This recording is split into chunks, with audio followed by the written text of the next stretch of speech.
Kami juga didatangi oleh Ferdi Sambo.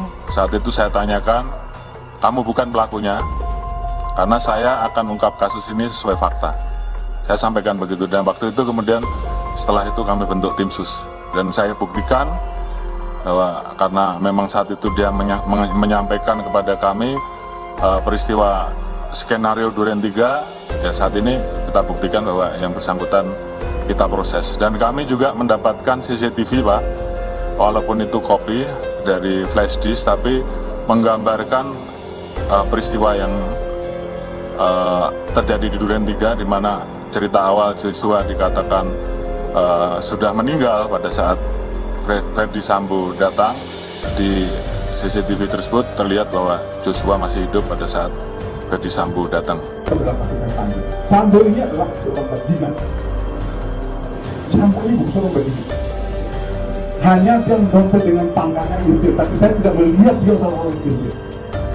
Dia yang paling pantas, dia adalah seorang bajingan yang bengis, keji, biadab, itu ada di dirinya Sambo.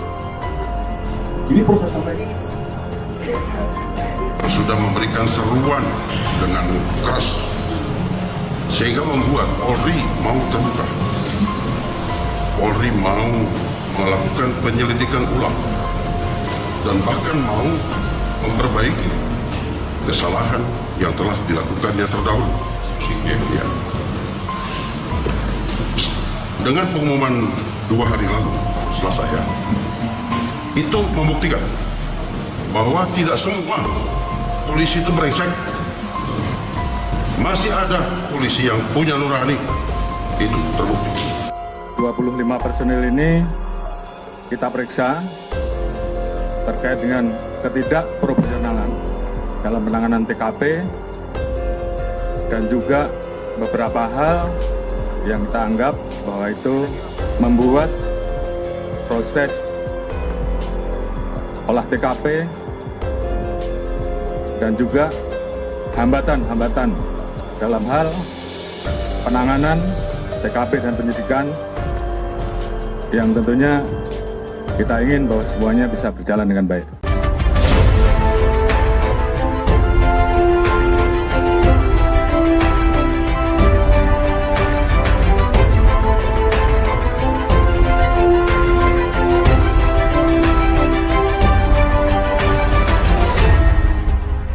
Tonton video ini sampai selesai agar Anda tidak gagal paham.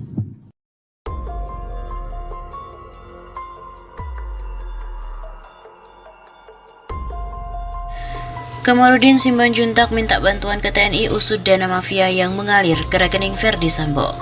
Pengacara Brigadir Joshua, Kamarudin Simanjuntak, menduga 4 buah rekening kliennya dipakai Ferdi Sambo untuk transaksi bisnis gelapnya. Ia menyebutkan 4 rekening tersebut dikuasai Ferdi Sambo usai melakukan pembunuhan kepada Brigadir Joshua. 4 rekening diambil oleh tersangka, kemudian buku tabungannya setelah korban dibunuh. Begitu ucap Kamarudin Simanjuntak. Kamarudin juga mengatakan bahwa 4 rekening itu terdiri dari ATM BCA, BRI, Mandiri, dan BNI. Cara menguasai 4 rekening Brigadir J yaitu dengan cara mengambil buku rekeningnya, mengambil ATM-nya. Begitu bebernya. Tidak hanya itu, Ferdi Sambo CS juga diduga mengambil barang-barang lain milik Brigadir Joshua seperti laptop dan HP. Demikian laptop almarhum dikuasai tersangka dan kawan-kawannya serta juga 3 HP dengan 4 nomor. Menurut Kamarudin, hal tersebut untuk memuluskan memindahkan dari bisnis gelap yakni penjualan narkoba, miras, judi online dan juga bisnis mobil R. Karena tujuannya untuk memindahkan uang itu. Karena itu ia meminta pada Presiden Jokowi membentuk tim independen yang terdiri dari TNI. Itu tidak lain untuk menelusuri bisnis gelap Ferdi Sambo. Presiden RI siapapun dia, tolong dong kasih atensi. Bentuk tim independen melibatkan TNI Angkatan Darat, Laut, dan Udara terutama PPATK. Begitu ucapnya.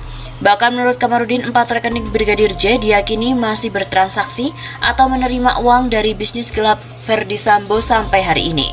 Saya punya keyakinan 4 rekening dari Brigadir Joshua ini masih melakukan transaksi sampai sekarang dari tanggal kematian Brigadir J tanggal 8 Juli. Begitu tandasnya.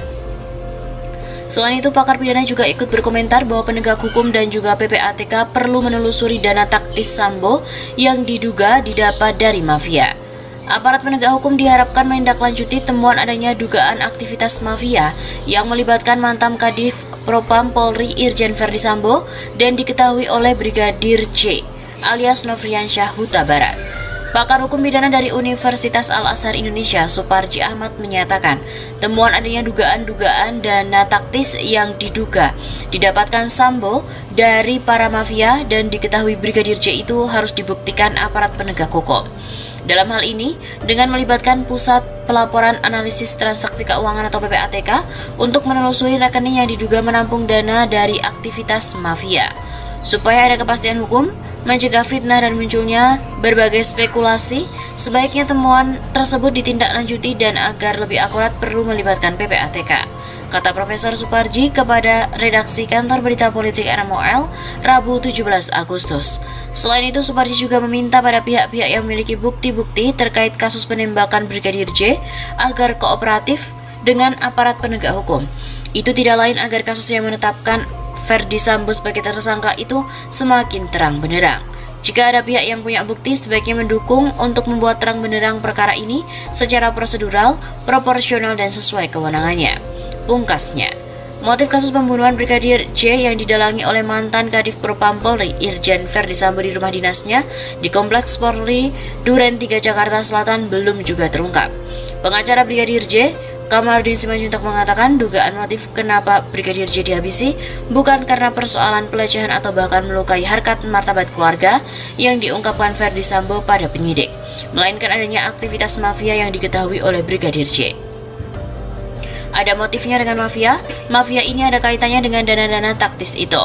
Hal itu sebabnya 4 nomor rekening Joshua ini sudah dikuasai oleh si tersangka, kata Kamarudin saat menjadi narasumber program Kabar Petang di TV One Senin 15 Agustus, yaitu dengan cara mengambil bukunya dan mengambil ATM-nya. Demikian juga laptop almarhum dikuasai tersangka, juga gawainya dengan 4 nomor, karena tujuannya untuk memindahkan uang dari mafia itu. Begitu pungkasnya.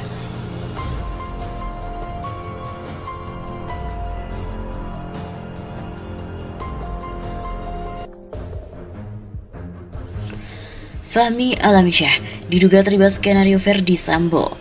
Pengamat hukum Refli Harun mengatakan, apakah tidak mikir? Kok bisa ya?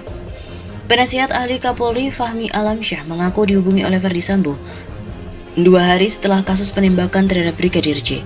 Verdi Sambo menghubungi Fahmi Alamsyah lantaran ada media yang sudah melontarkan pertanyaan kepada Kabid Propam Jambi terkait dengan peristiwa penembakan yang menewaskan Brigadir J. Meskipun demikian, Fahmi Alamsyah mengaku percaya dengan pernyataan dari Verdi Sambo lantaran keduanya diketahui cukup dekat. Ahli hukum tata negara dan pengamat politik Refli Harun juga turut menanggapi hal tersebut. Kalau ada orang yang menceritakan walaupun itu teman dekat tentang sebuah peristiwa terbunuhnya seperti cerita inilah, apakah kita nggak mikir kok bisa ya? Kata Refli dikutip dari redaksi Pikiran Rakyat melalui kanal YouTube Refli Harun.